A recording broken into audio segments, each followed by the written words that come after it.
ಸ್ನೇಹಿತರೆ, ರಾಜ್ಯದಲ್ಲಿ ವಿದ್ಯುತ್ ಅವಘಡಗಳು ಪದೇ ಪದೇ ಸಂಭವಿಸುತ್ತಲೇ ಇವೆ. ಇತ್ತೀಚಿನ ಉದಾಹರಣೆಗಳನ್ನೇ ನೋಡೋಣ. ದಾವಣಗೆರೆಯಲ್ಲಿ ರೈತ ದಂಪತಿ ಸಾವು, ಬೆಳಗಾವಿಯಲ್ಲಿ ದೇವಸ್ಥಾನದಲ್ಲಿ ವಿದ್ಯುತ್ ತಂತಿ ಸ್ಪರ್ಶಿಸಿ ಮಹಿಳೆ ಸಾವು.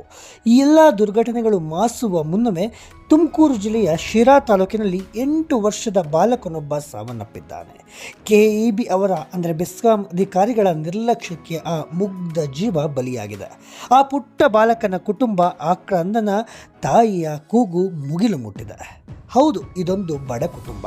ಶಿರಾ ತಾಲೂಕಿನ ಬುಕ್ಕಪಟ್ಟಣ ಹೋಬಳಿ ಹುಯ್ಯಲದೊರೆ ಕಾವಲ್ನ ತಿಮ್ಮರಾಜು ಮತ್ತು ವಿಜಯಲಕ್ಷ್ಮಿ ದಂಪತಿಯ ಮಗ 8 ವರ್ಷದ ಹೇಮಂತ್ ವಿದ್ಯುತ್ ಸ್ಪರ್ಶಿಸಿ ಸಾವನ್ನಪ್ಪಿರೋ ಬಾಲಕ. ಈತನ ಸಾವಿಗೆ ಕಾರಣ ಬೆಸ್ಕಾಂ ಅಧಿಕಾರಿಗಳು. ಹೆಚ್ಕಾವಲ್ ಸರ್ಕಾರಿ ಕಿರಿಯ ಪ್ರಾಥಮಿಕ ಪಾಠಶಾಲೆಯಲ್ಲಿ 2ನೇ ತರಗತಿ ಓದ್ತಾ ಇದ್ದ ಹೇಮಂತ್ ಶಾಲೆಯಲ್ಲಿ ಸ್ವಾತಂತ್ರ್ಯ ದಿನಾಚರಣೆ ಮುಗಿಸಿ ಮನೆಗೆ ತೆರಳುತ್ತಿದ್ದಾಗ ಶಾಲೆಯ ಹಿಂಬದಿಯಲ್ಲಿದ್ದಂತಹ ವಿದ್ಯುತ್ ಕಂಬದಲ್ಲಿನ ವೈರ್ಗೆ ವಿದ್ಯುತ್ ಪ್ರವಹಿಸಿ ಸಾವನ್ನಪ್ಪಿದ್ದಾನೆ. ಇಲ್ಲಿ ವಿದ್ಯುತ್ ಟಿಸಿ ಕಂಬ ಸರಿಪಡಿಸುವಂತೆ ಅನೇಕ ಬಾರಿ ಹೇಳಿದರೂ ಕೂಡ ಬೆಸ್ಕಾಂ ಅಧಿಕಾರಿಗಳು ನಿರ್ಲಕ್ಷ್ಯ ವಹಿಸಿದ್ದಾರೆ. ಕಲ್ಲು ಇಟ್ಟು ಬೇಜವಾಬ್ದಾರಿಯುತವಾಗಿ ಕಂಬವನ್ನು ಅಳವಡಿಸಿದ್ದಾರೆ. ಯಾವುದೇ ಸುರಕ್ಷತಾ ಕ್ರಮವಿಲ್ಲ. ವಿದ್ಯುತ್ ಸ್ಪರ್ಶಿಸಿ ಹೇಮಂತ್ ಕಿರ್ಚಿದ ಶಬ್ದ ಕೇಳಿ ಸ್ಥಳಕ್ಕೆ ಓಡೋಡಿ ಬಂದ ಗ್ರಾಮಸ್ಥರು ಮರದ ಕೋಲಿನಿಂದ ಬಾಲಕನನ್ನು ಬಿಡಿಸಿದ್ರೂ ಕೂಡ ಆತನ ಜೀವ ಉಳಿಸ್ಕೊಳ್ಳೋಕ್ಕಾಗಿಲ್ಲ. ಶಿರಾ ತಾಲೂಕು ಆಸ್ಪತ್ರೆ ಶವಾಗಾರದ ಬಳಿ ಬಂದ ಇಲಾಖೆಯ ಎಡಬ್ಲ್ಯೂ ಗೋವಿಂದರಾಯ ವಿದ್ಯುತ್ ಸಂಪರ್ಕದಿಂದ ಮಗು ಸತ್ತಿಲ್ಲ ಅಂತ ಬೇಜವಾಬ್ದಾರಿ ಹೇಳಿಕೆ ನೀಡಿದ್ದು ಆಕ್ರೋಶಕ್ಕೆ ಕಾರಣವಾಗಿತ್ತು. ಅಸಹಜ ಸಾವು ಅಂತ ಪ್ರಕರಣ ದಾಖಲಿಸಲು ಪ್ರಯತ್ನ ನಡೆದಿದ್ದಾಗ ಜಿಲ್ಲಾ ಬೋವಿ ಸಂಘದ ಅಧ್ಯಕ್ಷ ಓಂಕಾರ್ ಸೇರಿದಂತೆ ಕೆಲವು ನಾಯಕರು ಮಧ್ಯಪ್ರವೇಶ ಮಾಡಿದ್ದರಿಂದಾಗಿ ಎಫ್ಐಆರ್ ಆಗಿದೆ ಅನ್ನೋ ವಿಚಾರ ಬೆಳಕಿಗೆ ಬಂದಿದೆ.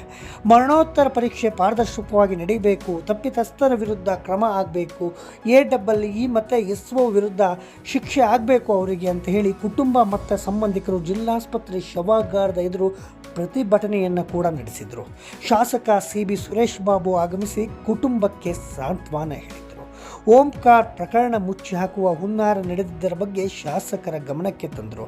ಇದಿಷ್ಟು ದುರಂತದ ಸುದ್ದಿಯಾದರೆ ಈ ಕುಟುಂಬದ ಕತೆ ನಿಜಕ್ಕೂ ಕರುಣಾಜನಕ ಕಣ್ರಿ. ತಿಮ್ಮರಾಜು ಮತ್ತು ಜಯಲಕ್ಷ್ಮಿಗೆ 2 ಮಕ್ಕಳು, ಕೂಲಿ ಮಾಡಿ ಬದುಕು ಕಟ್ಟಿಕೊಂಡಿರುವ ಬಡ ಕುಟುಂಬ. ದೊಡ್ಡ ಮಗ ಕೂಡ ಕೂಲಿ ಮಾಡ್ತಾ ಇದ್ದಾರೆ. ಚಿಕ್ಕ ಮಗ ಹೇಮಂತ್ನನ್ನು ಕೂಡ ಶಾಲೆಗೆ ಏಕೆ ಕೂಲಿಗೆ ಕರೆದುಕೊಂಡು ಹೋಗಿ ಅಂತ ಎಷ್ಟೋ ಜನ ನೀಚರು ಪುಕ್ಸಟೆ ಸಲಹೆ ಕೊಟ್ಟಿದ್ರಂತೆ.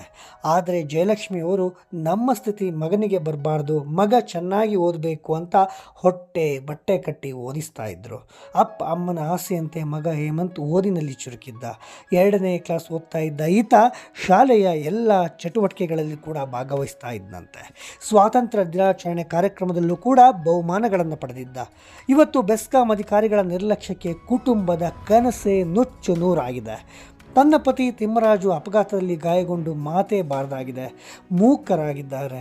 ದೊಡ್ಡ ಮಗ ಚೆನ್ನಾಗಿ ಓದ್ತಾ ಇಲ್ಲ, ಚಿಕ್ಕವನು ಬಹಳ ಚೆನ್ನಾಗಿ ಓದ್ತಾ ಇದ್ದ. ಬೆಸ್ಕಾಂ ಅಧಿಕಾರಿಗಳ ನಿರ್ಲಕ್ಷ್ಯದಿಂದ ನಾವು ಇವತ್ತು ಅವನನ್ನು ಕಳೆದುಕೊಂಡಿದ್ದೇವೆ. ನನ್ನ ಮಗನಿಗೆ ಆದಂಥ ಸ್ಥಿತಿ ಯಾರಿಗೂ ಬರಬಾರ್ದು. ನನ್ನ ಮಗನನ್ನು ಕೊಂದವರಿಗೆ ಶಿಕ್ಷೆ ಆಗಬೇಕು. ಅಪಾಯಕಾರಿ ವಿದ್ಯುತ್ ತಂತಿ ಕಂಬ ಟಿಸಿಗಳನ್ನು ತೆರವು ಮಾಡಬೇಕು ಅಂತ ತಾಯಿ ಕಣ್ಣೀರಿಡ್ತಾ ಇದ್ದರೆ ಅದೆಂಥವರ ಹೃದಯ ಕೂಡ ಕರಗಿಬಿಡುತ್ತೆ. ಈ ತಾಯಿಯ ಅಳು ಶಾಪ ಖಂಡಿತ ತಟ್ಟದೇ ಇರೋದು. ಬಾಳಿ ಬದುಕಬೇಕಿದ್ದ ಮಗು ಇವತ್ತು ಇಲ್ಲ. ರಾಜ್ಯದಲ್ಲಿ 100 ಕಡೆಗಳಲ್ಲಿ ಈ ಪರಿಸ್ಥಿತಿ ಇದೆ. ಕೆಇಬಿ ಅಧಿಕಾರಿಗಳು ಮಾತ್ರ ಬೇಜವಾಬ್ದಾರಿಯಿಂದ ನಡೆದುಕೊಳ್ತಾ ಇದ್ದಾರೆ ಅಂತ ಜನ ಆಕ್ರೋಶ ವ್ಯಕ್ತಪಡಿಸ್ತಾ ಇದ್ದಾರೆ.